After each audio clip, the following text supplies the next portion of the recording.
ପ୍ରାର୍ଥନାରେ ଯୋଗ ଦିଏ ପ୍ରତିଦିନ।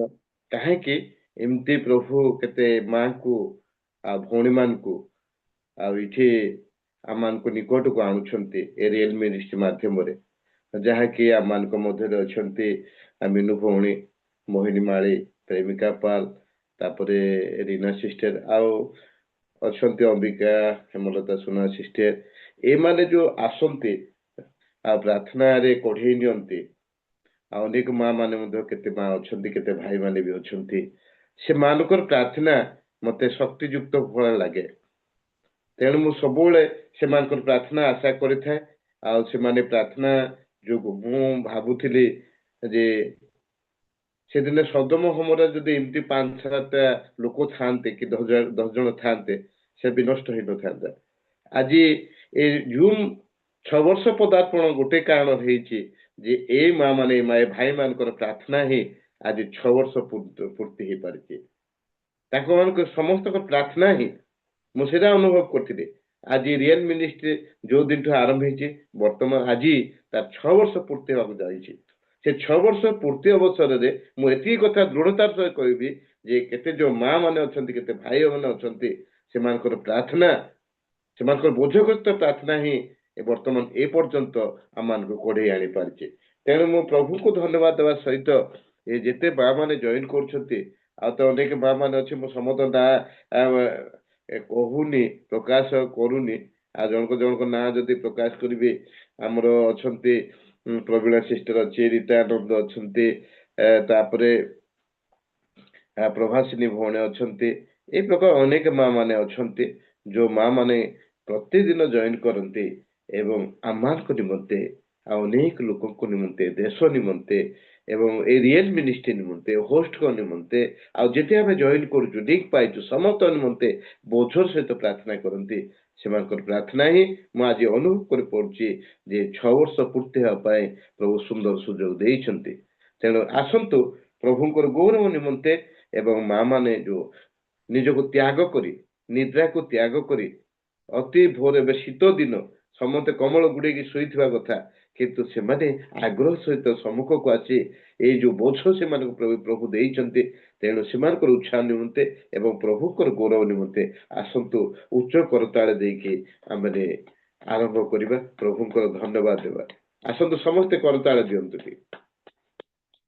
ବହୁତ ବହୁତ ଧନ୍ୟବାଦ। ମା ମାନଙ୍କୁ ମୁଁ ବହୁତ ବହୁତ ଧନ୍ୟବାଦ ଦିଏ, ଭାଇମାନଙ୍କୁ ଯେଉଁମାନେ ଜଏନ କରିଛନ୍ତି ସେମାନଙ୍କୁ ମୁଁ ଧନ୍ୟବାଦ ଦିଏ, ହୋଷ୍ଟକୁ ମଧ୍ୟ ଧନ୍ୟବାଦ ଦିଏ। ହୋଷ୍ଟ ମଧ୍ୟ ପରିଶ୍ରମ ପଡେ, ଆଉ ଏଇ 6 ବର୍ଷ ପୂର୍ତ୍ତି ହେବା ପାଇଁ ସେ ଅକ୍ଲାନ୍ତ ପରିଶ୍ରମ କରିଛନ୍ତି। ତେଣୁ ବାକ୍ୟରେ ଲେଖାଯାଇଛି, ତୁମର ପରିଶ୍ରମ ଫଳ ବୃଥା ନୁହେଁ, ପ୍ରଭୁ ଆଶୀର୍ବାଦ ଯୁକ୍ତ କରିବେ। ଆମେ ଯେତେ ପରିଶ୍ରମ, ପ୍ରଭୁଙ୍କ ପାଇଁ ଯେତେ ପରିଶ୍ରମ କରୁ, ଯାହା କରୁ, ପ୍ରଭୁ ଆମମାନଙ୍କ ଜୀବନ ସେ ଆଶୀର୍ବାଦ ରଖିଛନ୍ତି। ଆଉ ଭଉଣୀ ମାନେ ମଧ୍ୟ ଯୋଉ ରାତି 4:30ରୁ ଉଠିକି ଯୋଗ ଦଉଛନ୍ତି, ଯେହେତୁ ସେଥିପାଇଁ ସେମାନେ କେତେ ତ୍ୟାଗ, ସେମାନଙ୍କର ନିଦ୍ରାକୁ ତ୍ୟାଗ କରୁଛନ୍ତି, ସେ ତ୍ୟାଗ ହିଁ ସବୁବେଳେ ଆଶୀର୍ବାଦ ଯୁକ୍ତ କରୁଛନ୍ତି, ଆଶୀର୍ବାଦ ଯୁକ୍ତ କରୁଛନ୍ତି। ଆସନ୍ତୁ ଆମମାନେ ପ୍ରଭୁଙ୍କର ଗୌରବ କରିବାକୁ ଯିବା। ଆଉ ଯାହାର ଆମେ ବେଦରେ ଦେଖୁଥିଲୁ, ସେ ଭାଇଙ୍କର କଣ ହଠାତ୍ ଅକସ୍ମାତ ସମସ୍ୟା ହେଇଛି, ଆମେ ତ ବୁଝିପାରିନୁ, ମୋତେ ଫୋନ ବି ନାହିଁ, ଆଉ ଆମମାନଙ୍କର ସେ ଲେଖିକି ପଠେଇଛନ୍ତି ବୋଲି ଆମର ହୋଷ୍ଟ ଆଜ୍ଞା କହୁଥିଲେ। କିନ୍ତୁ ପ୍ରଭୁ ତାର ଗୌରବ ପାଇବା ନିମନ୍ତେ ସେ ଆଗରୁ ସେ ଯୋଜନା କରିଥାନ୍ତି।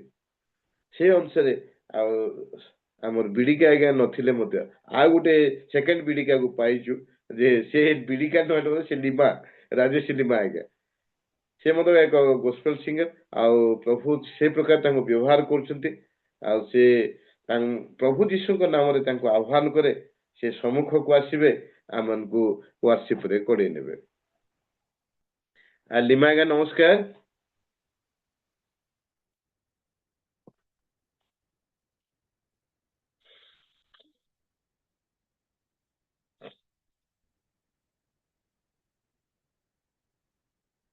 ଲିମା ଆଜ୍ଞା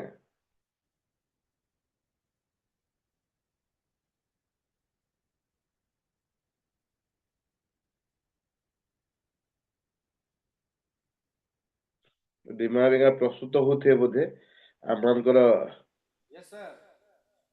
ହଁ ହଁ ସାର୍, ନମସ୍କାର ନମସ୍କାର। নমস্কার, প্রেজ দ্য লর্ড, ପ୍ରେଜ୍ ଦ ଲର୍ଡ, ପ୍ରେଜ୍ the Lord. Praise the Lord, praise the Lord. ଉପସ୍ଥିତ ପ୍ରତ୍ୟେକଙ୍କୁ ପ୍ରଭୁ ଶ୍ରୀକୃଷ୍ଣଙ୍କ ନାମରେ ନମସ୍କାର, ପୁଣି ନୂତନ ବର୍ଷର ନମସ୍କାର।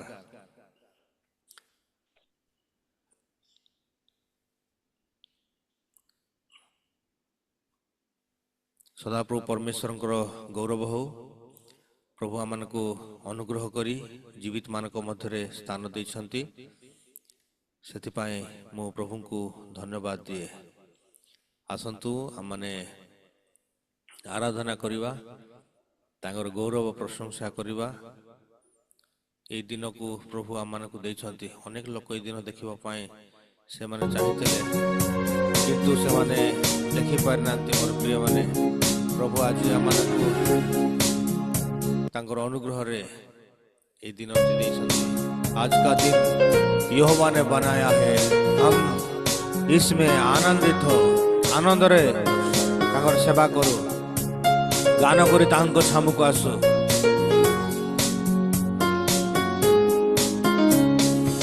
आज का दिन यहोवा ने बनाया है, हम इसमें आनंदित हो, आनंदित हो। आज का दिन यहोवा ने बनाया है, हम इसमें आनंदित हो, आनंदित हो। हालेलुया। आनंद रे सदा प्रभुଙ୍କର सेवा करिबा। Praise the lord. प्रभु को महिमा मिले, चाहे हो मेरा अपमान। प्रभु को महिमा मिले, चाहे हो मेरा अपमान।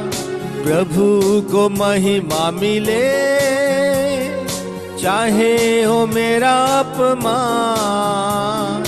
वो बढ़े मैं घटू,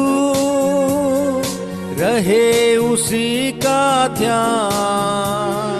वो बढ़े मैं घटू, रहे उसी का ध्यान। आज का दिन यहोवा ने बनाया है, हम इसमें आनंदित हो, आनंदित हो।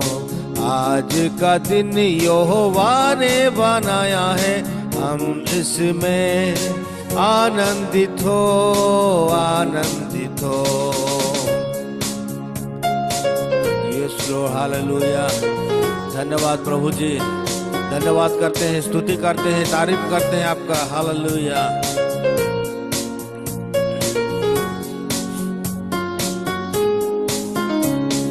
स्तुति प्रशंसा करे, क्यों ना कुछ होता रहे। स्तुति प्रशंसा करे, क्या ना कुछ होता रहे। उसको हम भाते रहे, चाहे जहां भी रहे। उसको हम भाते रहे, चाहे जहां भी रहे।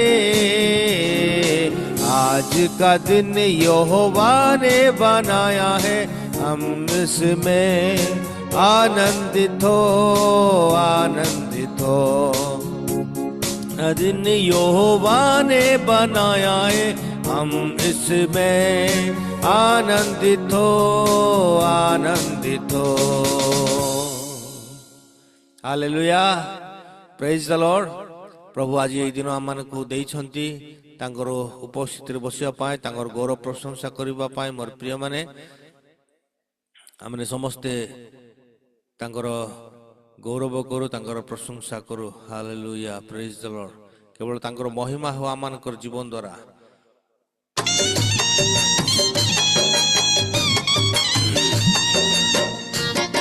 हालेलुया।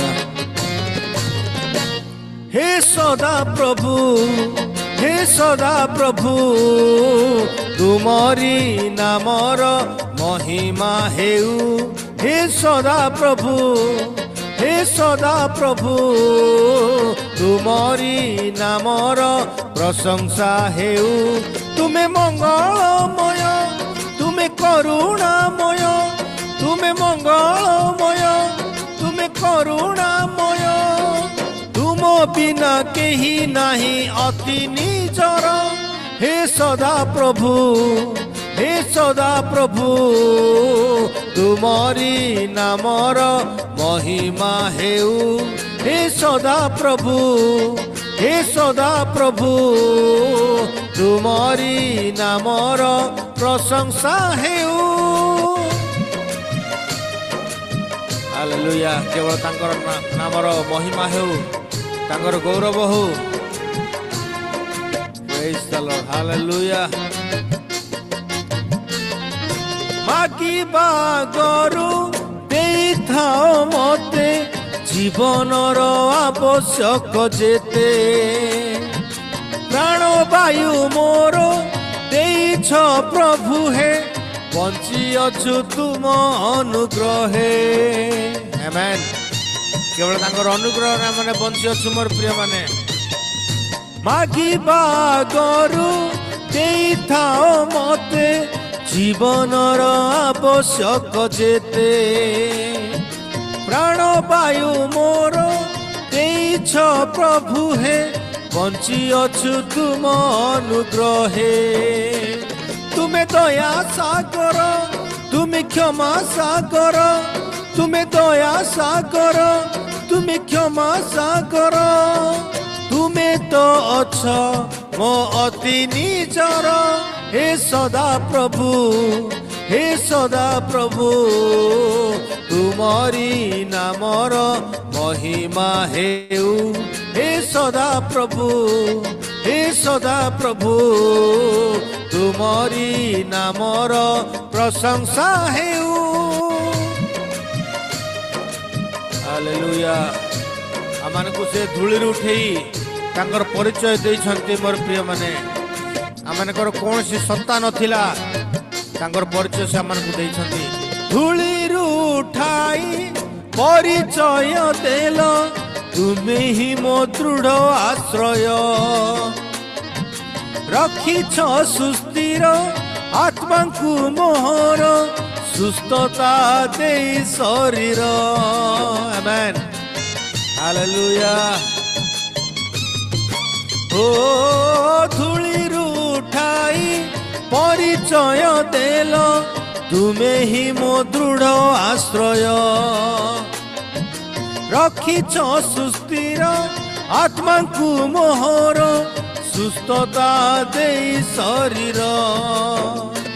ତୁମେ ସୈନ୍ୟାଧିପତି, ତୁମେ ଜୀବନ ଜ୍ୟୋତି, ତୁମେ ସୈନ୍ୟାଧିପତି, ତୁମେ ଜୀବନ ଜ୍ୟୋତି। ତୁମ ବିନା ଲାଗେ ନାହିଁ କେହି ନିଜର। ହେ ସଦା ପ୍ରଭୁ, ହେ ସଦା ପ୍ରଭୁ, ତୁମରି ନାମର ମହିମା ହେଉ। ହେ ସଦା ପ୍ରଭୁ, ହେ ସଦା ପ୍ରଭୁ, ତୁମରି ନାମର ପ୍ରଶଂସା ହେଉ। ତୁମେ ମଙ୍ଗଳମୟ, ତୁମେ କରୁଣାମୟ, ତୁମେ ମଙ୍ଗଳମୟ, ତୁମେ କରୁଣାମୟ। ତୁମ ବିନା କେହି ନାହିଁ ଅତି ନିଜର। ହେ ସଦା ପ୍ରଭୁ, ହେ ସଦା ପ୍ରଭୁ, ତୁମରି ନାମର ମହିମା ହେଉ। ହେ ସଦା ପ୍ରଭୁ, ହେ ସଦା ପ୍ରଭୁ, ତୁମରି ନାମର ପ୍ରଶଂସା ହେଉ। ହାଲେଲୁୟା। Praise the Lord. କେବଳ ତାଙ୍କ ନାମର ମହିମା ହେଉ, ତାଙ୍କର ଗୌରବ ହେଉ, ତାଙ୍କର ପ୍ରଶଂସା ହେଉ। କାରଣ ସେ ପ୍ରଶଂସା ନିବାସୀ ପରମେଶ୍ୱର ମୋର ପ୍ରିୟମାନେ ଆମମାନଙ୍କୁ ସେ ଧୂଳିରୁ ଉଠେଇ ତାଙ୍କର ପରିଚୟ ଦେଇଛନ୍ତି। ଆମମାନଙ୍କର ଚରଣକୁ ସେ ସ୍ଥିର କରିଅଛନ୍ତି। କେବେ ହେଲେ ଆମମାନଙ୍କର ଚରଣକୁ ସେ ବିଚଳିତ ହେବାକୁ ଦିଅନ୍ତି ନାହିଁ। ଯେକୌଣସି ପରିସ୍ଥିତିରେ ମଧ୍ୟ ପ୍ରଭୁ ଆମମାନଙ୍କୁ ସମ୍ଭାଳନ୍ତି। ହାଲେଲୁୟା। ପ୍ରଭୁଙ୍କର ଗୌରବ ହେଉ, ପ୍ରଭୁଙ୍କର ପ୍ରଶଂସା ହେଉ। ମୋର ପ୍ରିୟମାନେ ପ୍ରଭୁ ଆମମାନଙ୍କୁ ତାଙ୍କ ସହିତ ରହିବା ପାଇଁ, ତାଙ୍କର ସହିତ ଚାଲିବା ପାଇଁ ସେ ଆମମାନଙ୍କୁ ବାଛିଲେ, ମନୋନୀତ କଲେ। ସେ ଧୂଳିରୁ ଆମମାନଙ୍କୁ ଉଠେଇଲେ। ପ୍ରଭୁଙ୍କର ମହିମା ହେଉ। ଆଉ ଗୋଟେ ଗୀତ ଗାଇବା ମାନେ ପରମେଶ୍ୱରଙ୍କର ଗୌରବ କରିବା, ପରମେଶ୍ୱରଙ୍କର ପ୍ରଶଂସା କରିବା। ସମସ୍ତେ ଯେମିତି ଆମେ ଜାଣିଛୁ ପ୍ରଭୁ ଯୀଶୁ ତୁମେ ସୃଷ୍ଟିକର୍ତ୍ତା, ପ୍ରଭୁ ଯୀଶୁ ତୁମେ ଆରୋଗ୍ୟଦାତା। ସେ ଆମମାନଙ୍କୁ ଆତ୍ମିକ ରୋଗରୁ, ଶାରୀରିକ ରୋଗରୁ, ମାନସିକ ରୋଗରୁ ସେ ଆମମାନଙ୍କୁ ଆରୋଗ୍ୟ ପ୍ରଦାନ କରିଅଛନ୍ତି। ତାଙ୍କର ପ୍ରହାରରେ ଆମମାନେ ସୁସ୍ଥ ହୋଇଅଛୁ। ମୋର ପ୍ରିୟମାନେ, ପ୍ରଭୁ ଯୀଶୁ ତୁମେ ସୃଷ୍ଟିକର୍ତ୍ତା, ପ୍ରଭୁ ଯୀଶୁ ତୁମେ ଆରୋଗ୍ୟଦାତା, ପ୍ରଭୁ ଯୀଶୁ ତୁମେ ସୃଷ୍ଟିକର୍ତ୍ତା, ପ୍ରଭୁ ଯୀଶୁ ତୁମେ ଆରୋଗ୍ୟଦାତା। ପ୍ରେମରେ ତୁମେ ଦୟା ସାଗର, ପ୍ରେମରେ ତୁମେ ଦୟା ସାଗର, ପ୍ରଭୁ ଯୀଶୁ ତୁମେ ସୃଷ୍ଟିକର୍ତ୍ତା, ପ୍ରଭୁ ଯୀଶୁ ତୁମେ ଆରୋଗ୍ୟଦାତା, ପ୍ରଭୁ ଯୀଶୁ ତୁମେ ସୃଷ୍ଟିକର୍ତ୍ତା, ପ୍ରଭୁ ଯୀଶୁ ତୁମେ ଆରୋଗ୍ୟଦାତା। ମୋ ପ୍ରଭୁ ଯୀଶୁ ସତ୍ୟ ସନାତନ, ରାଜା ମାନଙ୍କର ରାଜା ସେ ତ ରାଜନ। ମୋ ପ୍ରଭୁ ଯୀଶୁ ସତ୍ୟ ସନାତନ, ରାଜା ମାନଙ୍କର ରାଜା ସେ ତ ରାଜନ। ହୃଦୟର ତୁମେ ଦୟା ସାଗର, ହୃଦୟର ତୁମେ ଦୟା ସାଗର, ପ୍ରଭୁ ଯୀଶୁ ତୁମେ ସୃଷ୍ଟିକର୍ତ୍ତା, ପ୍ରଭୁ ଯୀଶୁ ତୁମେ ଆରୋଗ୍ୟଦାତା, ପ୍ରଭୁ ଯୀଶୁ ତୁମେ ସୃଷ୍ଟିକର୍ତ୍ତା, ପ୍ରଭୁ ଯୀଶୁ ତୁମେ ଆରୋଗ୍ୟଦାତା। ସାରା ଜଗତରେ ପ୍ରଭୁ ତୁମରି ରାଜ୍ୟ ଆସୁ, ସାରା ଜଗତରେ ପ୍ରଭୁ ଜୟ ତୁମ ହେଉ। ସାରା ଜଗତରେ ପ୍ରଭୁ ତୁମରି ରାଜ୍ୟ ଆସୁ, ସାରା ଜଗତରେ ପ୍ରଭୁ ଜୟ ତୁମ ହେଉ। ଜୀବିତ ଈଶ୍ୱର ଦୟା ସାଗର, ଜୀବିତ ଈଶ୍ୱର ଦୟା ସାଗର, ପ୍ରଭୁ ଯୀଶୁ ତୁମେ ସୃଷ୍ଟିକର୍ତ୍ତା, ପ୍ରଭୁ ଯୀଶୁ ତୁମେ ଆରୋଗ୍ୟଦାତା, ପ୍ରଭୁ ଯୀଶୁ ତୁମେ ସୃଷ୍ଟିକର୍ତ୍ତା, ପ୍ରଭୁ ଯୀଶୁ ତୁମେ ଆରୋଗ୍ୟଦାତା। ତୁମରି ଚରଣେ ସେବା କରିବୁ ସବୁଦିନ, ଦୟା କର ଯୀଶୁ ରାଜା ଦିଅ ଦର୍ଶନ। ତୁମରି ଚରଣେ ସେବା କରିବୁ ସବୁଦିନ, ଦୟା କର ଯୀଶୁ ରାଜା ଦିଅ ଦର୍ଶନ। ପବିତ୍ର ଈଶ୍ୱର ଦୟା ସାଗର, ପବିତ୍ର ଈଶ୍ୱର ଦୟା ସାଗର, ପ୍ରଭୁ ଯୀଶୁ ତୁମେ ସୃଷ୍ଟିକର୍ତ୍ତା, ପ୍ରଭୁ ଯୀଶୁ ତୁମେ ଆରୋଗ୍ୟଦାତା, ପ୍ରଭୁ ଯୀଶୁ ତୁମେ ସୃଷ୍ଟିକର୍ତ୍ତା, ପ୍ରଭୁ ଯୀଶୁ ତୁମେ ଆରୋଗ୍ୟଦାତା। ପ୍ରେମର ତୁମେ ଦୟା ସାଗର, ପ୍ରେମର ତୁମେ ଦୟା ସାଗର, ପ୍ରଭୁ ଯୀଶୁ ତୁମେ ସୃଷ୍ଟିକର୍ତ୍ତା, ପ୍ରଭୁ ଯୀଶୁ ତୁମେ ଆରୋଗ୍ୟଦାତା, ପ୍ରଭୁ ଯୀଶୁ ତୁମେ ସୃଷ୍ଟିକର୍ତ୍ତା, ପ୍ରଭୁ ଯୀଶୁ ତୁମେ ଆରୋଗ୍ୟଦାତା। ହାଲେଲୁୟା। ସେମାନଙ୍କର ସୃଷ୍ଟିକର୍ତ୍ତା, ସେମାନଙ୍କର ଆରୋଗ୍ୟଦାତା, ସେମାନଙ୍କର ପ୍ରତିପାଳକ, ସେମାନଙ୍କର ରକ୍ଷକ, ସେମାନଙ୍କର ଉଦ୍ଧାରକାରୀ, ସେମାନଙ୍କର ସାହାଯ୍ୟକାରୀ। ମୋର ପ୍ରିୟମାନେ, ପ୍ରଭୁ ଆମମାନଙ୍କୁ ଦିନ ପରେ ଦିନ, ମାସ ପରେ ମାସ, ବର୍ଷ ପରେ ବର୍ଷ ସେ ଆମମାନଙ୍କୁ କଢ଼େଇ ନେଉଛନ୍ତି। ପ୍ରେଜ୍ ଦ ଲର୍ଡ, ହାଲେଲୁୟା। ତାଙ୍କର ଅନୁଗ୍ରହ ଆମମାନଙ୍କ ପାଇଁ ଯଥେଷ୍ଟ। ସେ ଆମମାନଙ୍କୁ ଏତେ ପ୍ରେମ କରନ୍ତି, ଏତେ ପ୍ରେମ କରନ୍ତି। ମୋର ପ୍ରିୟମାନେ, ତାଙ୍କର ହସ୍ତର ପାପୁଲିରେ ଆମମାନଙ୍କର ମୁଖକୁ ସେ ଆଙ୍କି ଆମମାନଙ୍କୁ ସେ ନିରୀକ୍ଷଣ କରନ୍ତି। Hallelujah, hallelujah, praise the lord Jesus. Thank you lord, hallelujah. ସାହାଯ୍ୟକାରୀ ହେ ମୋର, ଉଦ୍ଧାରକାରୀ ହେ ମୋର, ସାହାଯ୍ୟକାରୀ ହେ ମୋର, ଉଦ୍ଧାରକାରୀ ହେ ମୋର, ସୁରକ୍ଷାକାରୀ ହେ ମୋର, ହେ ମୋର ଦୟା ସାଗର। 2025 ସାଲରେ ପ୍ରଭୁ ଆମମାନଙ୍କୁ ସମସ୍ତ ପରିସ୍ଥିତିରୁ କଢ଼େଇ ଆଣିଲେ। ମୋର ପ୍ରିୟମାନେ, 2026ର ଆଜି ପଞ୍ଚମ ଦିନରେ ଆମମାନଙ୍କୁ ପହଞ୍ଚେଇ ଅଛନ୍ତି। ସେ ଆମମାନଙ୍କର ସାହାଯ୍ୟକାରୀ, ସେ ଆମମାନଙ୍କର ଉଦ୍ଧାରକାରୀ, ସେ ଆମମାନଙ୍କର ସୁରକ୍ଷାକାରୀ। ସେ ଅବ୍ରାହମ, ଇସାକ, ଯାକୋବଙ୍କର ପରମେଶ୍ୱର ଆଜି ମୋର ପରମେଶ୍ୱର, ଆପଣମାନଙ୍କର ପରମେଶ୍ୱର ଅଟନ୍ତି। Hallelujah, praise the Lord, thank you Jesus. ହେ ଅବ୍ରାହମଙ୍କ ଈଶ୍ୱର, ଇସାକଙ୍କ ଈଶ୍ୱର, ଯାକୋବଙ୍କ ଈଶ୍ୱର, ହେ ଅବ୍ରାହମଙ୍କ ଈଶ୍ୱର, ଇସାକଙ୍କ ଈଶ୍ୱର, ଯାକୋବଙ୍କ ଈଶ୍ୱର। Hallelujah, praise the Lord. ଧନ୍ୟବାଦ ପ୍ରଭୁ, ତୁମରି ଗୌରବ କରୁଛୁ, ତୁମରି ପ୍ରଶଂସା କରୁଛୁ, ତୁମରି ଜୟଜୟକାର କରୁଛୁ। ତୁମେ ଆମମାନଙ୍କର ଈଶ୍ୱର ଅଟ। ଜିହୋବା ଜିରି ହେ ମୋର,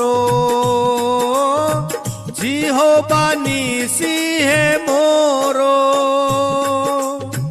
ଜିହୋବା ଜିରି ହେ ମୋର, ଜିହୋବା ନିସି ହେ ମୋର, ଜିହୋବା ସାଲେମ ହେ ମୋର,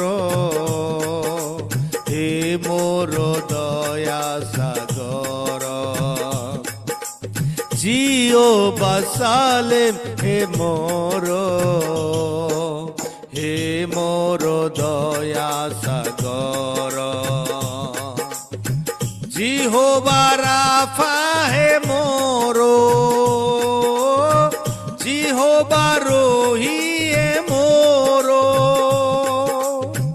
ଜିହୋବା ରାଫା ହେ ମୋର,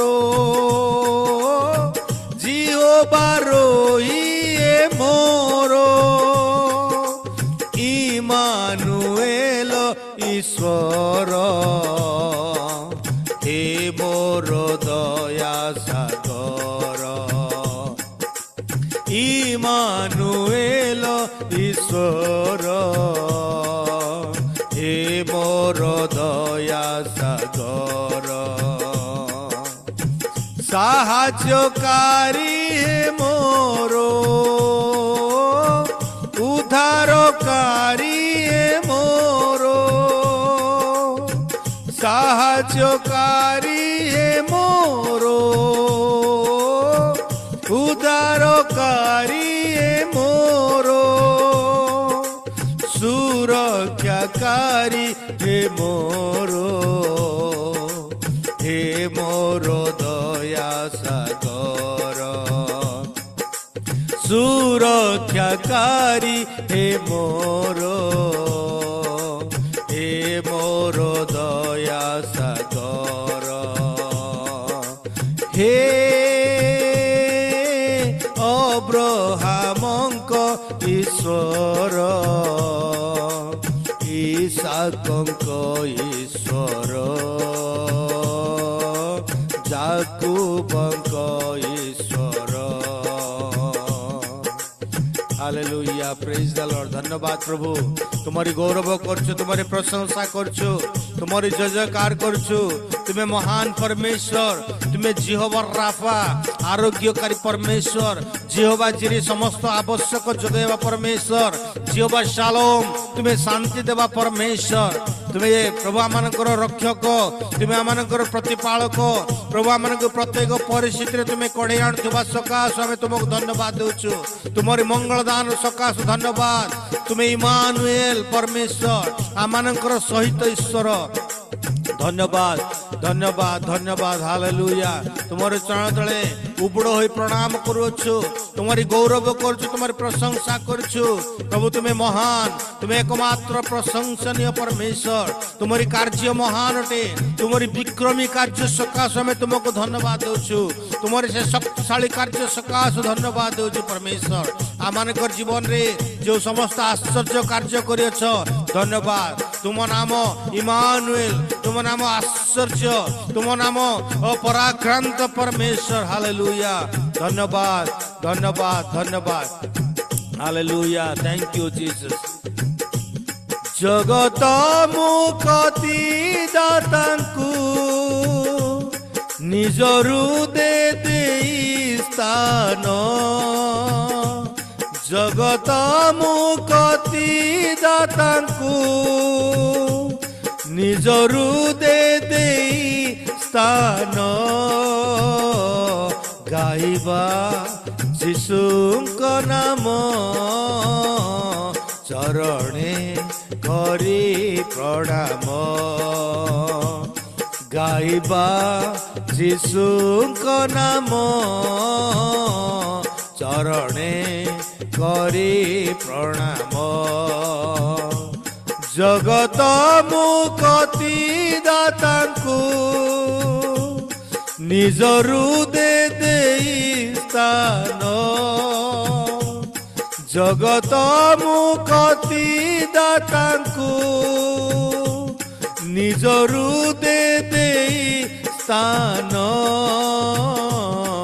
गाइबा यीशुଙ୍କ नाम चरणे करी प्रणाम,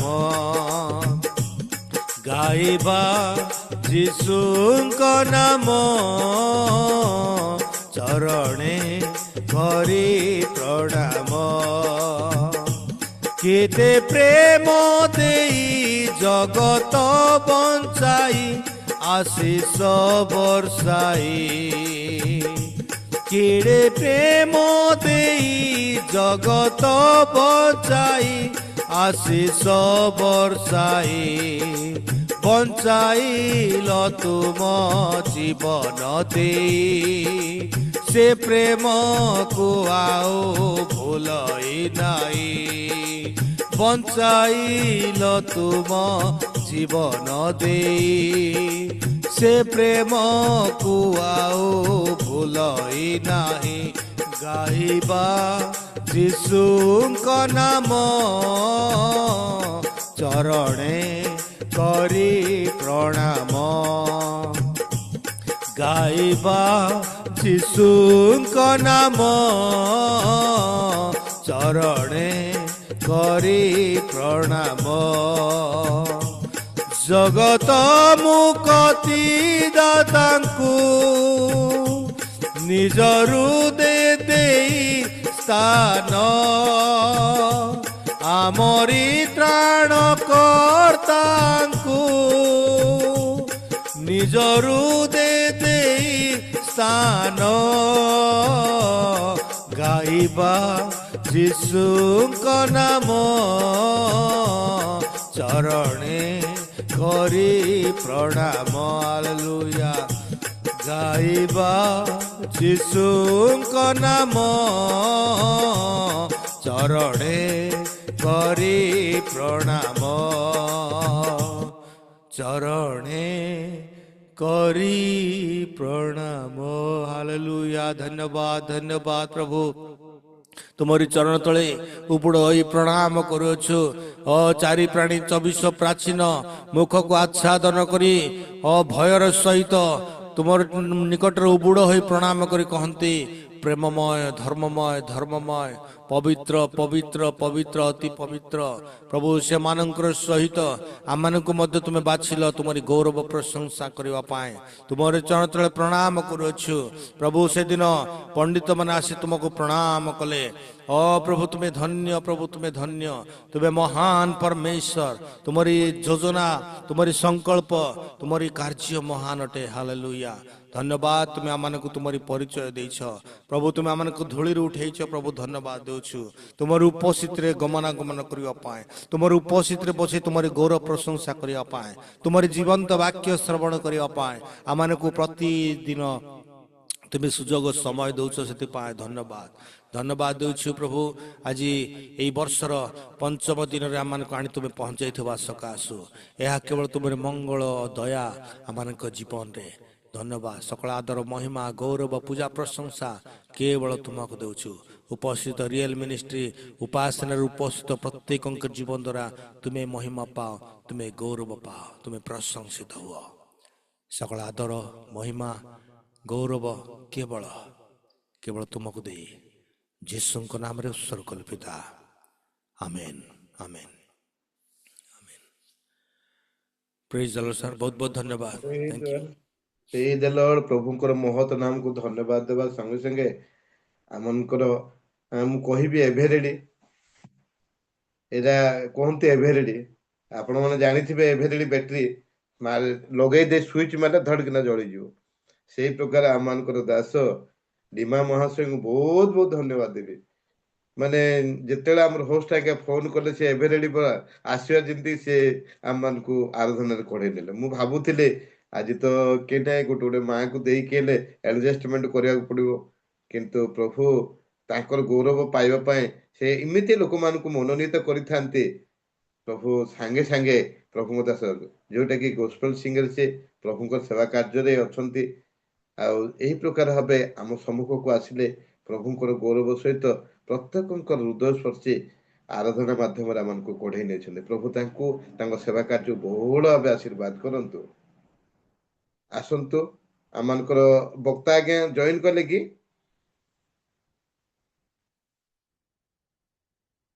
ପିତର ଭାଇ ଆଜ୍ଞାଙ୍କୁ କଲ୍ କରୁଛି ଆଜ୍ଞା ରିସିଭ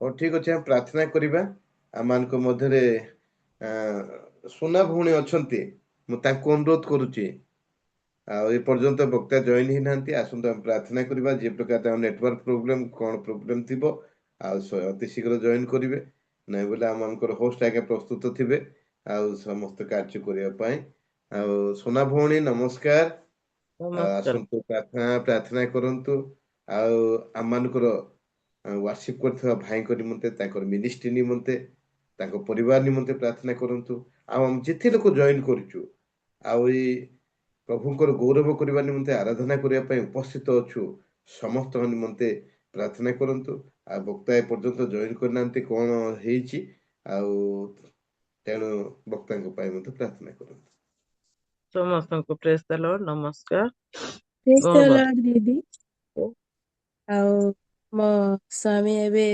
ତାଙ୍କର କାର୍ଯ୍ୟ ଜାଗାକୁ ବାହାରିକି ଗଲେ ସୁରକ୍ଷିତ ଯେମିତି ସେଇ ଜାଗାରେ ପହଞ୍ଚିବେ ସେହିପରି ପ୍ରାର୍ଥନା କରିବେ ଠିକ ଅଛି ଆଉ ଗୋଟେ ସିଷ୍ଟର ଆଉ ଗୋଟେ ପ୍ରାର୍ଥନା ଅନୁରୋଧ ଆମର ଶିବିକା ନାଗ ସିଷ୍ଟର ତାଙ୍କୁ ଝାଡା ହଉଛି ବାନ୍ତି ହଉଛି ସେ ପ୍ରତିଦିନ ଜଏନ କରନ୍ତି କିନ୍ତୁ ସେ ଜଣେଇଥିଲେ ଯେ ତାଙ୍କ ଦେହ ଅସୁସ୍ଥ ଅଛି ସେଥିପାଇଁ ଜଏନ କରିପାରିନାହାନ୍ତି ଶିବେ ବଲାଙ୍ଗୀର ଶିବିକା ନାଗ ଭଉଣୀ ତାଙ୍କ ନିମନ୍ତେ ମଧ୍ୟ ପ୍ରାର୍ଥନା କରନ୍ତୁ ଆସନ୍ତୁ ପ୍ରାର୍ଥନା କରିବା ମଙ୍ଗଳମୟ ସଦା ପ୍ରଭୁ ଗୌରବ ରାଜା ତୁମ ପବିତ୍ର ମହାନାମର ଧନ୍ୟବାଦ ଧନ୍ୟବାଦ ଧନ୍ୟବାଦ ପ୍ରଭୁ ତୁମେ ଦୟା କଲ ଅନୁଗ୍ରହ କଲ ପ୍ରଭୁ ଆମକୁ ଦିନ ପରେ ଦିନ ମାସ ପରେ ମାସ ବର୍ଷ ପରେ ବର୍ଷ ବିତିବାକୁ ଦେଇଛ ପ୍ରଭୁ ଆମମାନଙ୍କ ଜୀବନରେ ଅନେକ ଅନେକ ଆୟୁଷ ଯୋଡି ଯୋଡି ଯୋଡି ଯୋଡି ଚାଲିଛ ସେଥିପାଇଁ ତୁମର ଗୌରବ ପ୍ରଶଂସା ଆମର ଧାର୍ମିକତା ଜ୍ଞାନ କି କୌଣସି ଦକ୍ଷତା କି ଯୋଗ୍ୟତା ବଳରେ ଆମେ ସବୁ ପାଇନାହୁଁ ପ୍ରଭୁ ମାତ୍ର ତୁମରି ଅନୁଗ୍ରହରେ ପ୍ରଭୁ ଆମମାନେ ଏଇ ସମସ୍ତ ବିଷୟ ପ୍ରାପ୍ତ ହୋଇଛୁ ଧନ୍ୟବାଦ ଦଉଛି ପ୍ରଭୁ ଏତେବେଳେ ତୁମେ ଆମମାନଙ୍କୁ ରିଏଲ ମିନିଷ୍ଟ୍ରି ମାଧ୍ୟମରେ ଏକତ୍ରିତ କରି ତୁମରି ଗୌରବ ପ୍ରଶଂସା କରିବାର ସୁଯୋଗ ଦେଇଛ, ସେଥିପାଇଁ ଗୌରବ କରୁଛି, ପ୍ରଶଂସା କରୁଛି।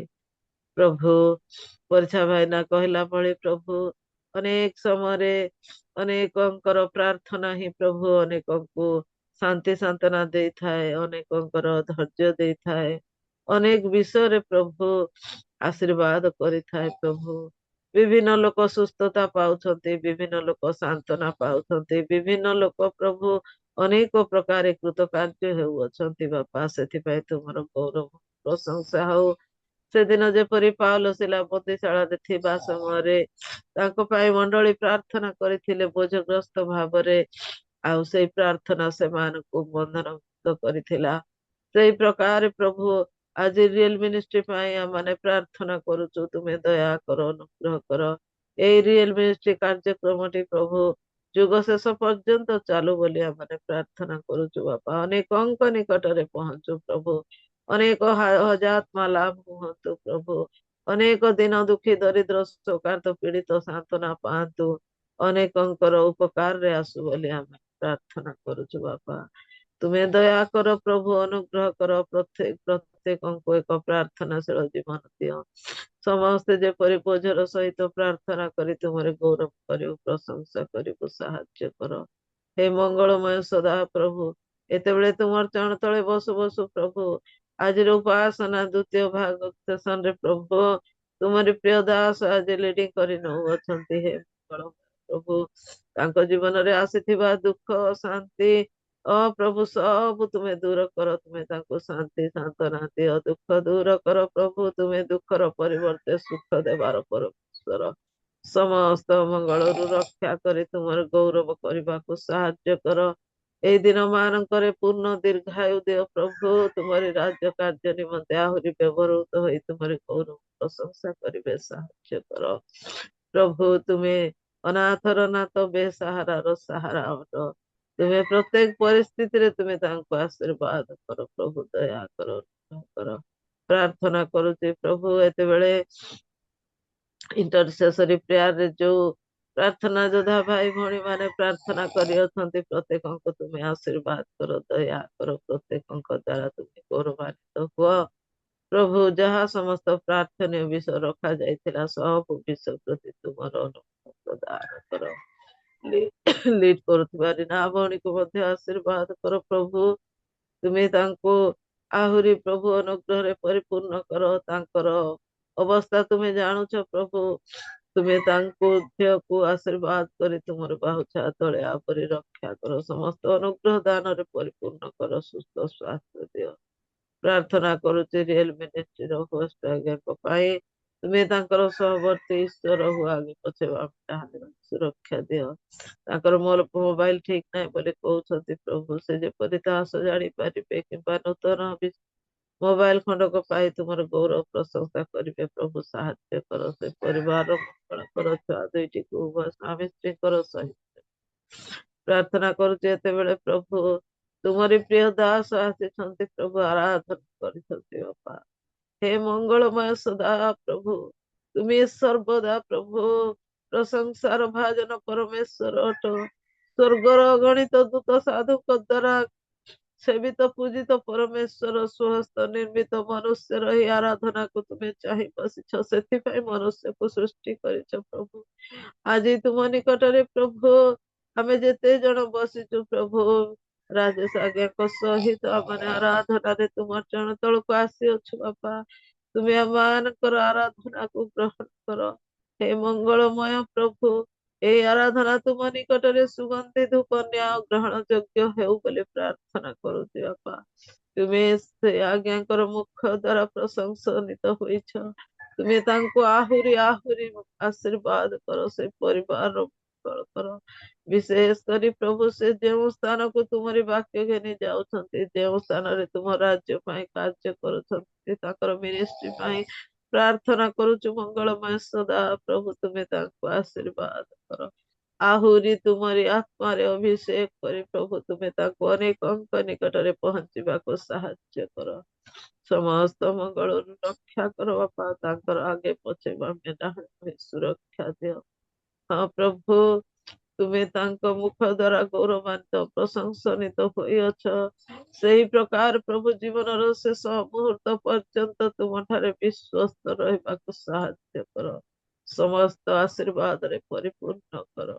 ଏଇ ବର୍ଷଟି ପ୍ରଭୁ ଆମ ପ୍ରତ୍ୟେକଙ୍କ ନିମନ୍ତେ ଆଶୀର୍ବାଦର ବର୍ଷ ହଉ। ଏଇ ବର୍ଷଟି ଆମ ପ୍ରତ୍ୟେକଙ୍କ ନିମନ୍ତେ ଏକ ମଙ୍ଗଳକର ବର୍ଷ ହଉ ବୋଲି ପ୍ରାର୍ଥନା କରୁଛୁ ବାପା। ଏଇ ବର୍ଷର ଆଗରେ ଆଉ କଣ ଅଛି ଆମେ ଜାଣିନୁ ବାପା। ତୁମେ ଆମମାନଙ୍କର ଭବିଷ୍ୟତ ଅଟ, ତୁମେ ଆମମାନଙ୍କର ବର୍ତ୍ତମାନ ଅଟ। ତୁମେ ଏଇ ଭବିଷ୍ୟତ ଦିନରେ ପ୍ରଭୁ ଆମମାନଙ୍କ ନିମନ୍ତେ ତୁମର ସେ ଆଶୀର୍ବାଦ ଢାଳି ପ୍ରତ୍ୟେକଙ୍କୁ ତୁମର ବାହୁଛା ତଳେ ଆବରି ରକ୍ଷା କର। ଏତେବେଳ ପର୍ଯ୍ୟନ୍ତ ତୁମର ପ୍ରିୟ ଦାସ ଜେନା ସାର୍ ଜଏନ କରିପାରି ନାହାନ୍ତି ପ୍ରଭୁ। କଣ ପ୍ରୋବ୍ଲେମ ହେଇଛି ଆମେ ଜାଣୁନା ବାପା। ତୁମେ ତାଙ୍କୁ ଆଶୀର୍ବାଦ କର, ଦୟା କର, ସେ ପରିବାର ମଙ୍ଗଳ କର। ଯାହା କିଛି ଅସୁବିଧା ରହିଛି, ସମସ୍ୟା ରହିଛି, ଯୀଶୁଙ୍କ ନାମରେ ଦୂର ହଉ ପ୍ରଭୁ। ସେ ଯେପରି ସୁସମୟରେ ଆଉ ପ୍ରଭୁ ଏ ସ୍ଥାନରେ ଜଡ଼ିତ ହୋଇ ତୁମରି ଗୌରବ ପ୍ରଶଂସା କରିବାକୁ ପାରିବେ ସାହାଯ୍ୟ କର, ଦୟା କର, ସୁସ୍ଥ ଶ୍ୱାସ ଦିଅ। ତାଙ୍କ ମୁଖ ଦ୍ୱାରା ତୁମେ କଥା କୁହ ପ୍ରଭୁ, ଦୟା କର। ଆଜି ଯେତେ ଜଣ ତୁମର ପ୍ରିୟ ଦାସ ଦାସୀ ଏକତ୍ରିତ ଅଟୁ ବାପା, ପ୍ରତ୍ୟେକଙ୍କୁ ତୁମ ଚରଣ ତଳେ ଦେଲେ ବାପା। ପ୍ରତ୍ୟେକଙ୍କର ସହବର୍ତ୍ତୀ ଈଶ୍ୱର ହୁଅ। ଉତ୍ତମ ପୂଜାରୀର ମନ ଦିଅ, ସତ୍ୟ ଆତ୍ମାରେ ତୁମର ସେବା ଉପାସନା କରିବାକୁ ସାହାଯ୍ୟ କର। ଆମ ମନର ଆଳସ୍ୟ ଦୂର କର ପ୍ରଭୁ, ଆମମାନଙ୍କ ମନର ଅମନୋଯୋଗିତା ଦୂର କର ପ୍ରଭୁ। ତୁମେ ଆମମାନଙ୍କୁ ସୂଚି ଅନ୍ତଃକରଣ ପ୍ରଦାନ କର, ପବିତ୍ରତାର ଜୀବନ କାଟିବାକୁ ସାହାଯ୍ୟ କର ପ୍ରଭୁ। ତୁମେ ଗୌରବାନ୍ୱିତ ହୁଅ, ପ୍ରଶଂସନୀୟ ହୁଅ। ଆଜିର ଉପାସନାର ଆରମ୍ଭରୁ ଶେଷ ପର୍ଯ୍ୟନ୍ତ ତୁମେ ସହବର୍ତ୍ତୀ ଈଶ୍ୱର। ପ୍ରତ୍ୟେକଟି ସମୟରେ ତୁମର ଆଶୀର୍ବାଦ ଢାଳି ଦିଅ ବୋଲି ଧନ୍ୟବାଦ। ସବୁ ଗୌରବ, ମହିମା, ପ୍ରଶଂସା, ଧନ୍ୟବାଦ ତୁମକୁ ଦେଇ ତ୍ରାଣକର୍ତ୍ତା ମଧୁମୟ ଯୀଶୁଙ୍କ ନାମରେ ମାଗୁଛି। ଆମେନ୍, ଆମେନ୍। ଧନ୍ୟବାଦ। ଆମେନ୍ ଆମେନ୍। ପ୍ରଭୁ ଆଶୀର୍ବାଦ କରନ୍ତୁ ସିଷ୍ଟରକୁ। ଅତି ବୋଝର ସହିତ ସମସ୍ତ ବିଷୟ ନେଇ ପ୍ରାର୍ଥନା କଲେ। ମୁଁ ପ୍ରବୀଣା ସିଷ୍ଟରକୁ ଅନୁରୋଧ କରିବି, ଆଉ ସେ ଗୋଟେ ଘୋଷା ଗୋଟେ ପଦ ଗୀତ ଗାଆନ୍ତୁ, ତାପରେ ଆମେ ବାକ୍ୟ ଟିକେ ଶୁଣିବା ପାଇଁ ଯିବା। ପ୍ରବୀଣା ସିଷ୍ଟର ନମସ୍କାର, ପ୍ରେଜ୍ ଦ ଲର୍ଡ।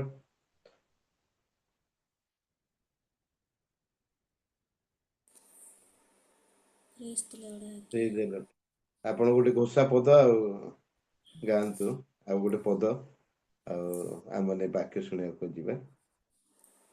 ସମସ୍ତଙ୍କୁ ପ୍ରେଜ୍ ଦ ଲର୍ଡ। ସୁଯୋଗ ପାଇଁ ପରିଚୟ ଆଜ୍ଞାକୁ ଧନ୍ୟବାଦ ଦିଏ। ଆସନ୍ତୁ ପରମେଶ୍ୱରଙ୍କର ମହିମା କରିବା, ତାହାଙ୍କର ଦୟାକୁ ଆମମାନେ ମହିମା ଦ୍ୱାରା ପ୍ରକାଶ କରିବା। ଦୟା ପରେ ଦୟା କରିଛ ମତେ ପ୍ରଭୁ, ଦୟାରେ ମୁଁ ପାଇଛି ସବୁ। କ୍ଷମା ପରେ କ୍ଷମା କରିଛ ମତେ ଯୀଶୁ, କ୍ଷମାରେ ମୁଁ ଲଭିଛି ସବୁ। ହେ ଯୀଶୁ ତୁମ ଦୟା ମୋ ପ୍ରତି ବଡ଼ ପ୍ରଭୁ, ମୋ ପ୍ରତି ବଡ଼ ପ୍ରଭୁ, ମୋ ପ୍ରତି ନୀତି ଥାଉ। ଦୟା ପରେ ଦୟା କରିଛ ମତେ ପ୍ରଭୁ, ଦୟାରେ ମୁଁ ପାଇଛି ସବୁ। କ୍ଷମା ପରେ କ୍ଷମା କରିଛ ମତେ ଯୀଶୁ, କ୍ଷମାରେ ମୁଁ ଲଭିଛି ସବୁ। ପ୍ରତି ମୁହୂର୍ତ୍ତେ ତୁମ ଦୟା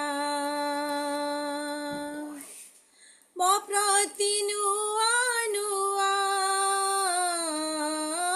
ଯିବି ଖୋଜେ ତୁମ କରୁଣା,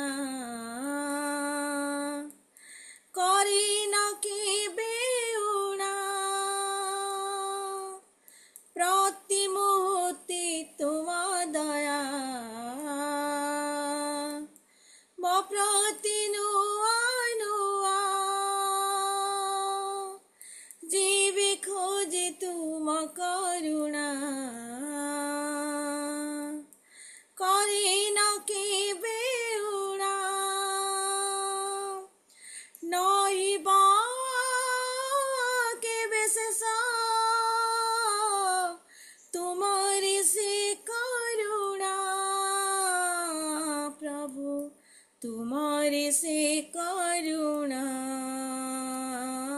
ଯୀଶୁ ମୋ ପ୍ରତିନିଧି ଥାଉ। ଦୟା ପରେ ଦୟା କରିଛ ମତେ ପ୍ରଭୁ, ଦୟାରେ ମୁଁ ପାଇଛି ସବୁ। କ୍ଷମା ପରେ କ୍ଷମା କରିଛ ମତେ ପ୍ରଭୁ, କ୍ଷମାରେ ମୁଁ ଲଭିଛି ସବୁ। ପ୍ରଭୁ ଦୟାରେ ମୁଁ ପାଇଛି ସବୁ। ପ୍ରେଜ୍ ଦ ଲର୍ଡ। ଆଜ୍ଞା, ଧନ୍ୟବାଦ। ପ୍ରେଜ୍ ଦ ଲର୍ଡ, ପ୍ରେଜ୍ ଦ ଲର୍ଡ। ଅତି ସକାଳ ଏତେ ସୁନ୍ଦର ଭାବେ ବର୍ଷିପ କଲେ, ଯୋଉ ଗୀତ ଗାଇଲେ ଭାରି ଖୁସି ଲାଗିଲା। ଆଉ ସମସ୍ତଙ୍କର ମୁଁ ଭାବୁଥିଲି ଯେତେ ସକାଳ ଶୀତ ସମୟ କଣ ହବ ବୋଲି, କିନ୍ତୁ ପ୍ରଭୁ ସବୁ ବିଷୟ କୁଶଳରେ ଆମମାନଙ୍କୁ ନେଉଛନ୍ତି, ତାଙ୍କର ଗୌରବ ନିମନ୍ତେ ବ୍ୟବହାର କରୁଛନ୍ତି। ଆଉ ଆମମାନଙ୍କର ତ ଚିନ୍ତା ପ୍ରାର୍ଥନା ଥିଲା ଆମମାନଙ୍କର ଜେନା ଆଜ୍ଞା ଆସିବେ ବୋଲି, ଏସ୍କେ ଜେନା ଆଜ୍ଞା, ଡକ୍ଟର ଏସ୍କେ ଜେନା ଆସିବେ ବୋଲି, କିନ୍ତୁ ପ୍ରଭୁ ଆଉ ଗୋଟେ ଜେନାକୁ ଯୋଗେଇଛନ୍ତି। ଗୋଟେ ଜେନା ଗଲା, ଆଉ ଗୋଟେ ଜେନା ପ୍ରଭୁ ସେ ରଖିଛନ୍ତି। ତେଣୁ ମୁଁ ପ୍ରଭୁଙ୍କର ମହତରେ ଆମକୁ ଧନ୍ୟବାଦ ଦିଏ। ଆଉ ସେଇ ଜେନା କିଏ ନୁହନ୍ତି, ଚୌଦ୍ୱାର ମଣ୍ଡଳୀର ଅଭିଷିକ୍ତ ପାଳକ ଆମମାନଙ୍କର ଯୁଗଳ ଜେନା। ମୁଁ ପ୍ରଭୁ ଯୀଶୁଙ୍କ ନାମରେ ଆହ୍ୱାନ କରେ, ସେମାନଙ୍କୁ ପ୍ରଭୁ ଏଇ ପ୍ରକାର ବ୍ୟବହାର କରନ୍ତି ଯେ ଯୋଉ ସମୟରେ ସେମାନଙ୍କୁ ଆଜ୍ଞା ଆସନ୍ତୁ ଟିକେ ବାକ୍ୟ ଟିକେ ଦେବେ, ରେଡି, ଏଭେ ରେଡି।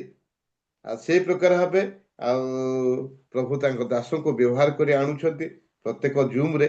ତେଣୁ ପ୍ରଭୁ ଦାସଙ୍କ ଆଜି ଯାହା ରଖିଛନ୍ତି, ମୁଁ ତ ଆଜି ପାଇଁ ଭାବୁଛି ଟିକେ କମ ସମୟ କହିବା ପାଇଁ ଅନୁରୋଧ କରିବି, ଯେହେତୁ ଆମର 5ଟା 50 ହେଇଗଲାଣି। ଗୋଟେ 20-25 ମିନିଟ୍ କୁହନ୍ତୁ ବୋଲି ମୁଁ ପ୍ରଭୁଙ୍କ ଦାସଙ୍କୁ ଅନୁରୋଧ କରୁଛି। ସେ ସମ୍ମୁଖକୁ ଆସନ୍ତୁ। ପ୍ରଭୁ ତାଙ୍କୁ ଏ ପ୍ରକାର ବ୍ୟବହାର କରୁଛନ୍ତି ଯେ ଯେତେବେଳେ ଡାକିଲେ ହେଲେ ମଧ୍ୟ ସେ ରେଡି ହେଇକି ଆସି ବାକ୍ୟ ଦିଅନ୍ତି। ତେଣୁ ଆସନ୍ତୁ, ପ୍ରଭୁଙ୍କର ଗୌରବ ନିମନ୍ତେ ପ୍ରଭୁଙ୍କୁ ସେଇ ପ୍ରକାର ପ୍ରସ୍ତୁତ ରଖିଥିବାରୁ ପ୍ରଭୁଙ୍କ ଦାସଙ୍କୁ ଉତ୍ସାହ ଦେବା ନିମନ୍ତେ ଉଚ୍ଚ କରତାଳି ଦେଇକି ତାଙ୍କୁ ଆମେ ଆହ୍ୱାନ କରିବା। ଆଜ୍ଞା ନମସ୍କାର, ଜେନା ଆଜ୍ଞା। ନମସ୍କାର ଆଜ୍ଞା, ନମସ୍କାର ଆଜ୍ଞା।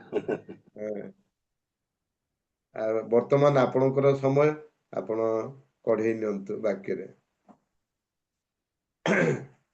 ସର୍ବପ୍ରଥମରେ ମୁଁ ପରମେଶ୍ୱରଙ୍କୁ ଧନ୍ୟବାଦ ଦିଏ, ଯେହେତୁ ଏ ସୁନ୍ଦର ସୁଯୋଗ ପ୍ରଭୁ ଆମମାନଙ୍କୁ ଦେଇଛନ୍ତି। ଏବଂ ରିଏଲ ମିନିଷ୍ଟ୍ରି ଅଫ୍ ଇଣ୍ଡିଆର ହୋଷ୍ଟ ମହାଶୟଙ୍କୁ ମଧ୍ୟ ଧନ୍ୟବାଦ ଦେବି, ମତେ ଏ ସୁନ୍ଦର ସୁଯୋଗ ପ୍ରଦାନ କରିଛନ୍ତି। ଆଉ ବିଶେଷ କରି ଆଜିର ପରିଚାଳକ ଆମମାନଙ୍କର ପ୍ରିୟ ପରିଛା ଆଜ୍ଞାଙ୍କୁ ମୁଁ ବହୁତ ଧନ୍ୟବାଦ ଦେବି। ଆଉ ତାଙ୍କର ପ୍ରେମ ଆମ ପ୍ରତି ରହିଛି, ଯେହେତୁ ତାଙ୍କ ସାନ ଭାଇ ସହିତ ମିଶିକି ଆମେ ପ୍ରଭୁଙ୍କ ପାଇଁ ବାହାରିଥିଲୁ। ଆଉ ଆଜି ପର୍ଯ୍ୟନ୍ତ ବିଭିନ୍ନ ପ୍ରକାର ପ୍ରତିକୂଳ ପରିସ୍ଥିତିରେ ସେ ମଧ୍ୟ ଗୋଟେ ଜାଗାରେ ପାଳକ ହେଇକି ରହିଛନ୍ତି, ମୁଁ ମଧ୍ୟ ରହିଛି। ଆଜି ପର୍ଯ୍ୟନ୍ତ ଆମେ ବଞ୍ଚି ଆସିଛୁ। ଆଉ ପରିଛା ବାବୁଙ୍କର ପ୍ରେମ ଆମ ପ୍ରତି ବହୁତ ରହିଛି। ପ୍ରଭୁ ତାଙ୍କୁ ଆଶୀର୍ବାଦ କରନ୍ତୁ, ତାଙ୍କର ପ୍ରତ୍ୟେକ କ୍ଷେତ୍ରରେ ତାଙ୍କ ପାଇଁ ପ୍ରଭୁ ଠିଆ ହୁଅନ୍ତୁ। ଏବଂ ଆଜି ଯେଉଁ ବର୍ଷିପ କରିଛନ୍ତି ତାଙ୍କୁ ମଧ୍ୟ ପ୍ରଭୁ ବହୁଳ ଭାବରେ ଆଶୀର୍ବାଦ କରନ୍ତୁ। ଆସନ୍ତୁ, ଆଉ ଅଳ୍ପ ସମୟ ବାକ୍ୟରୁ ଆମେ ଆଲୋଚନା କରିବା, ମୁଁ ବହୁତ ଲେଟ୍ କରିବି ନାହିଁ। ମାନେ ଆଦି ପୁସ୍ତକ 13 ପର୍ବର 8 ପଦରୁ 10 ପଦ ପର୍ଯ୍ୟନ୍ତ ପାଠ କରିବା। ଆଦି ପୁସ୍ତକ 13 ପର୍ବ 8 ପଦରୁ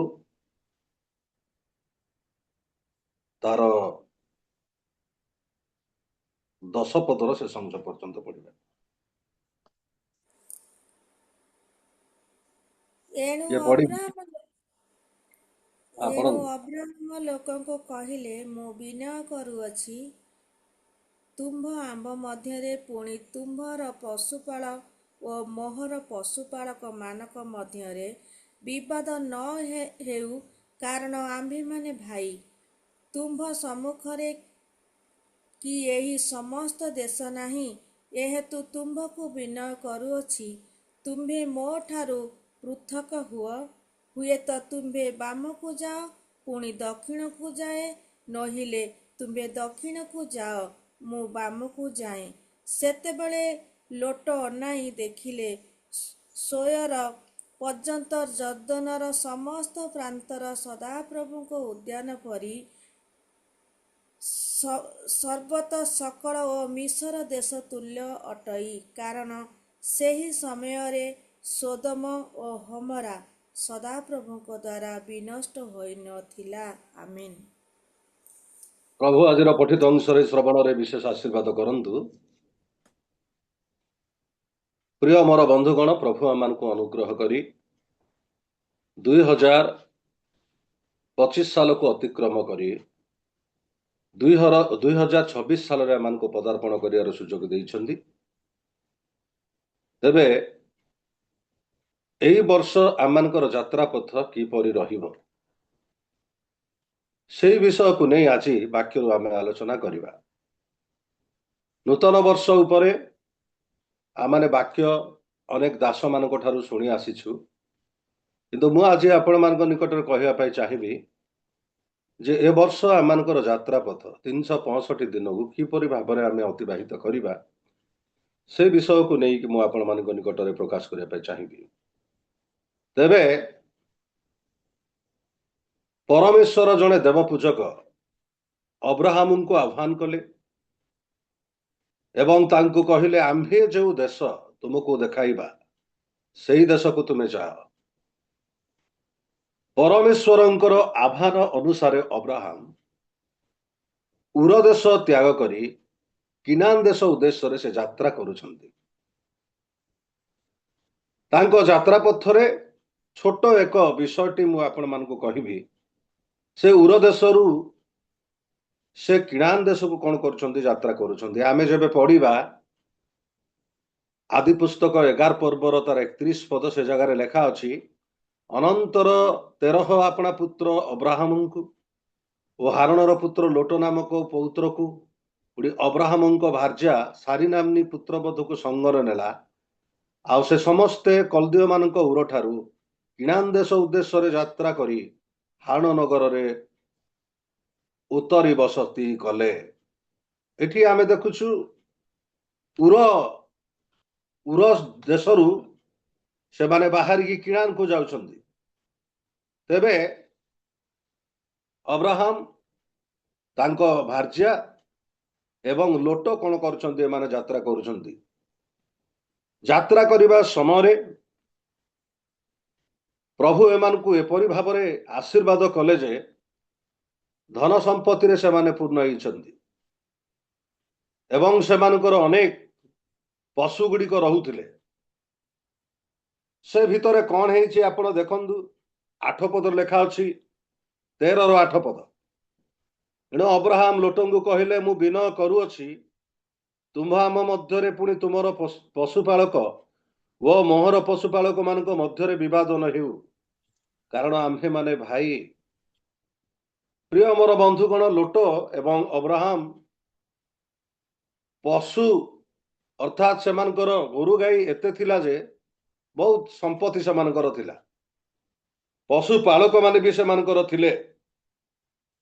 ତେବେ ତାଙ୍କର ପଶୁପାଳକ ମାନଙ୍କ ମଧ୍ୟରେ ବିବାଦ ଘଟିଲା, ଗଣ୍ଡଗୋଳ ହେଲା,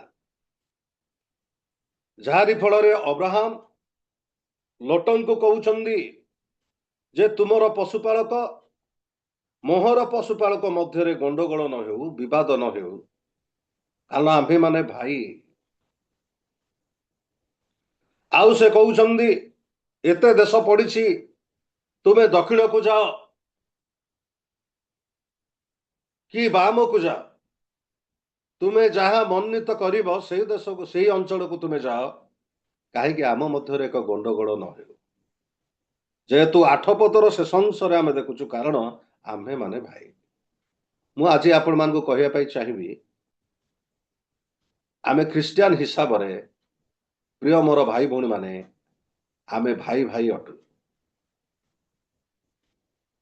ଅନେକ ସମୟରେ ଆମମାନଙ୍କ ମଧ୍ୟରେ ବାଦ ବିବାଦ ରହିଛି, କିନ୍ତୁ ପ୍ରିୟ ମୋର ବନ୍ଧୁଗଣ, ଆମେ ଏତିକି ମନେ ରଖିବା ଦରକାର, ଆମେ ଭାଇ ଅଟୁ ଖ୍ରୀଷ୍ଟଙ୍କଠାରେ। ଆମେ ଯେକୌଣସି ସ୍ଥାନର ଲୋକ ହେଲେ ମଧ୍ୟ ଆମମାନଙ୍କ ମଧ୍ୟରେ ଏକ ଭାଇଚାରା ରହିବା ନିତାନ୍ତ ଆବଶ୍ୟକ ରହିଛି। ଯେହେତୁ ଯୀଶୁଙ୍କ ରକ୍ତ ଦ୍ୱାରା ଆମେ କ୍ରୀତ ହେଇଛୁ, ତେଣୁ ଅବ୍ରାହମ କହୁଛନ୍ତି ଆମ୍ଭେମାନେ ଭାଇ। ରୋମୀ 12 ପର୍ବର 10 ପଦରେ ଯଦି ଆପଣ ଦେଖିବେ ସେ ଜାଗାରେ ଲେଖା ଅଛି ଭାତୃ ପ୍ରେମରେ ପରସ୍ପର ସ୍ନେହଶୀଳ ହୁଅ, ଏ କଥା ଲେଖାଯାଏ। ପଢିବା ଟିକେ ରୋମୀ 12:10।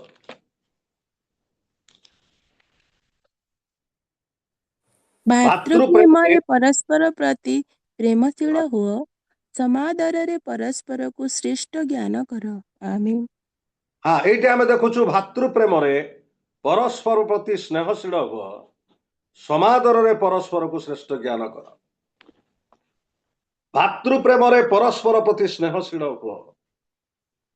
ପ୍ରଭୁଙ୍କର ଲୋକ ହିସାବରେ ଆମମାନଙ୍କ ମଧ୍ୟରେ ଭାଇଚାରା ନିତାନ୍ତ ଆବଶ୍ୟକ ରହିଛି।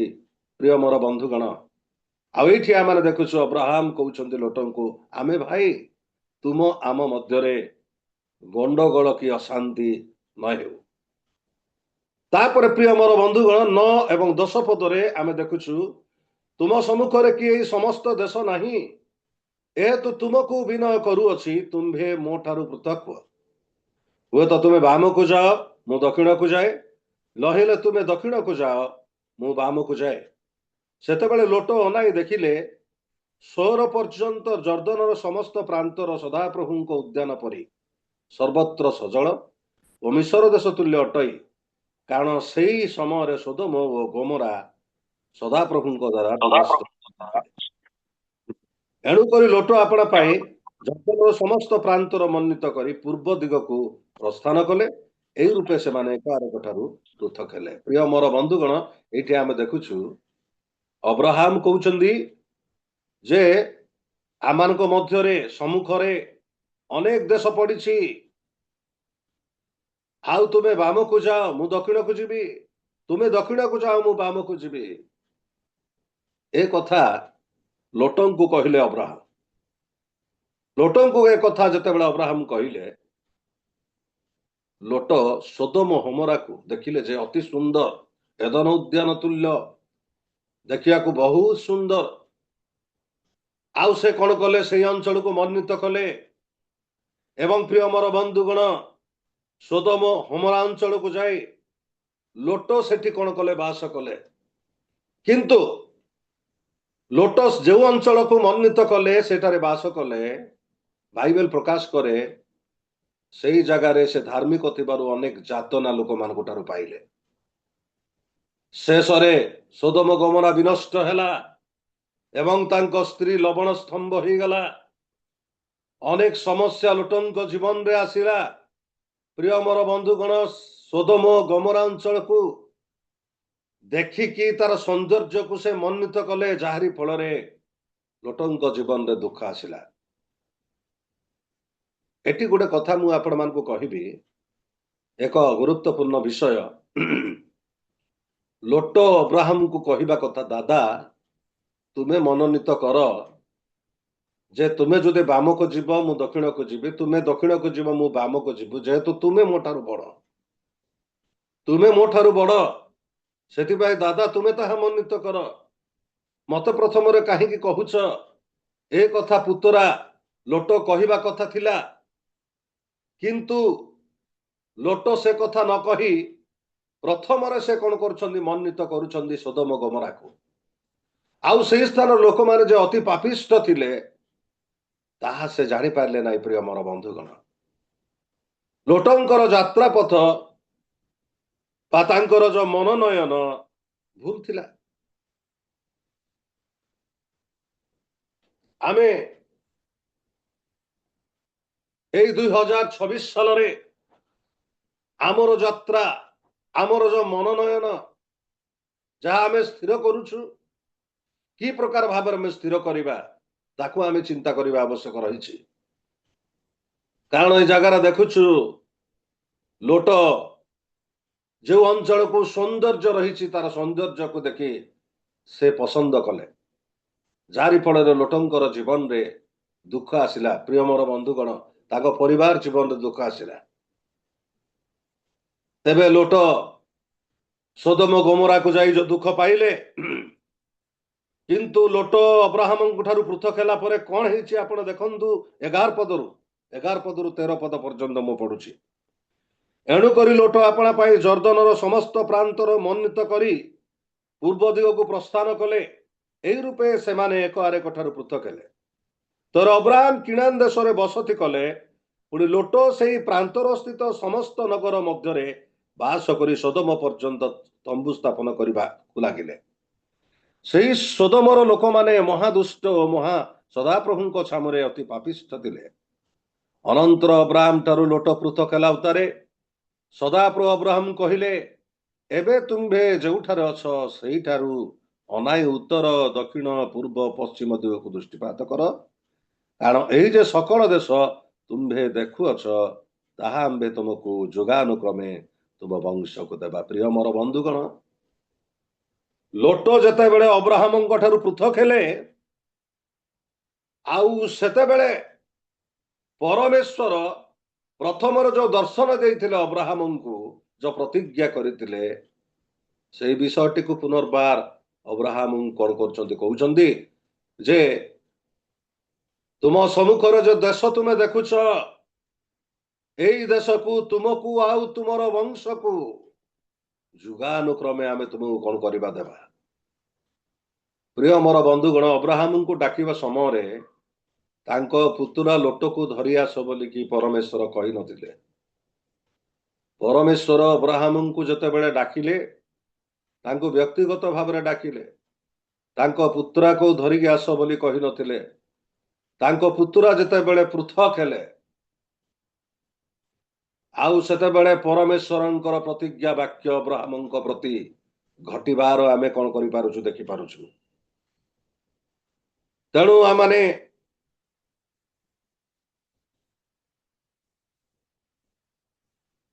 ଦେଖୁଛୁ, ଆମମାନେ 14 ଏବଂ 15 ପଦରେ ଅନନ୍ତର ଅବ୍ରାହମ ଠାରୁ ଲୋଟ ପୃଥକ ହେଲା ଉତ୍ତାରେ ସଦାପ୍ରଭୁ ଅବ୍ରାହମ କହିଲେ, ଏବେ ତୁମ୍ଭେ ଯେଉଁଠାରେ ଅଛ ସେଇଠାରୁ ଅନାଇ ଉତ୍ତର ଦକ୍ଷିଣ ପୂର୍ବ ପଶ୍ଚିମ ଦିଗକୁ ଦୃଷ୍ଟିପାତ କର। ଯେତେବେଳେ ଲୋଟ ଅବ୍ରାହମ ଠାରୁ ପୃଥକ ହଉଛନ୍ତି, ସେତେବେଳେ ହିଁ ପରମେଶ୍ୱର ଯେଉଁ ଦେଶ ଦେବା ପାଇଁ ତାଙ୍କୁ ପ୍ରତିଜ୍ଞା କରିଥିଲେ, ସେଇ ଦେଶ ବିଷୟରେ ତାଙ୍କୁ କହୁଛନ୍ତି। ପ୍ରିୟ ମୋର ବନ୍ଧୁଗଣ, ଏ 2026 ସାଲରେ ମୋ ଜୀବନରେ, ଆପଣମାନଙ୍କ ଜୀବନରେ କିଛି ଅବଷ୍ଟାକଲ ଯଦି ରହିଛି, ତାହା ପୃଥକ ନ ହେବା ପର୍ଯ୍ୟନ୍ତ ପରମେଶ୍ୱରଙ୍କର ଆଶୀର୍ବାଦ, ତାଙ୍କର ପ୍ରତିଜ୍ଞା ବାକ୍ୟ ଆମମାନଙ୍କର ଜୀବନରେ ଘଟିବ ନାହିଁ। କେତୋଟି ବିଷୟ ଈଶ୍ୱରଙ୍କର ଆଶୀର୍ବାଦ ଏମାନଙ୍କର ଜୀବନକୁ ଆସିବାକୁ ତାହା ଅଟକେଇ ଦିଏ, ଯାହାକି ଅବ୍ରାହମଙ୍କ ଜୀବନରେ ଆମେ ଦେଖିପାରୁଛୁ। ଲୋଟ ତାଙ୍କ ସହିତ ଥିବା ପର୍ଯ୍ୟନ୍ତ ପରମେଶ୍ୱର ତାଙ୍କର ପ୍ରତିଜ୍ଞା ବାକ୍ୟକୁ ସେ କହିନଥିଲେ। ଲୋଟ ଯେତେବେଳେ ତାଙ୍କ ଠାରୁ ପୃଥକ ହଉଛନ୍ତି, ପରମେଶ୍ୱର ତାଙ୍କର ପ୍ରତିଜ୍ଞା ବାକ୍ୟକୁ ସେ କଣ କରୁଛନ୍ତି, ପ୍ରଦାନ କରୁଛନ୍ତି। 15 ପଦରେ ଆମେ ଦେଖୁଛୁ, କାରଣ ଏହି ଯେ ସକଳ ଦେଶ ତୁମ୍ଭେ ଦେଖୁଅଛ ତାମ୍ଭେ ତୁମ୍ଭକୁ ଯୁଗାନୁକ୍ରମେ ତୁମ ବଂଶକୁ ଦେବା। ପୁଣି ପୃଥିବୀର ଧୂଳି ପରି ଆମ୍ଭେ ତୁମର ବଂଶ ବୃଦ୍ଧି କରିବା। କେହି ଯେବେ ପୃଥିବୀସ୍ଥ ଧୂଳି ଗଣିପାରେ, ତେବେ ତୁମର ବଂଶ ଗଣ୍ୟ ହବ। ପ୍ରିୟ ମୋର ବନ୍ଧୁଗଣ,